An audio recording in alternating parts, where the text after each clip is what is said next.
ప్రజా voice news కి స్వాగతం. ఆదోని పట్టణంలోని డిఎస్పీ బంగళ ప్రధాన రోడ్డు గల బీటీ రోడ్డు పనులు ప్రారంభం. బీటీ రోడ్డు పనులను పరిశీలించిన వైసీపీ యువనేత జై మనోజ్ రెడ్డి, పలువురు కౌన్సిలర్లు. ఆదోని పట్టణం ప్రధాన మున్సిపల్ రోడ్డు గల ఎన్టీఆర్ విగ్రహం నుండి గర్ల్స్ హై స్కూల్ చివరి వరకు సుమారు 70 లక్షలతో బీటీ రోడ్డు పనులు ఈసారి పూర్తవుతాయని సంబంధిత అధికారులు తెలిపారు. కొన్ని రోజులుగా అనివార్య కారణాల వల్ల రోడ్డు పనులు ఆలస్యం కావడంతో కాలనీ బస్సులు, విద్యార్థులు రాకపోకలకు అంతరాయం కలగడం అందరికీ తెలిసిన విషయమే.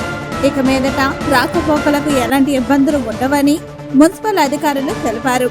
రోడ్డు పనిలో భాగంగా మాకు తాగునీటి కుళాయిలు లేకుండా ఇబ్బంది పడుతున్నామని ప్రధాన రోడ్డులోని 2 కుటుంబాలు జై మనోజ్ రెడ్డి దృష్టికి తీసుకురాగా వెంటనే స్పందించి సంబంధిత అధికారులను అక్కడికి పిలిపించి వారి సమస్యలను వెంటనే పరిష్కరించాలని సూచించారు.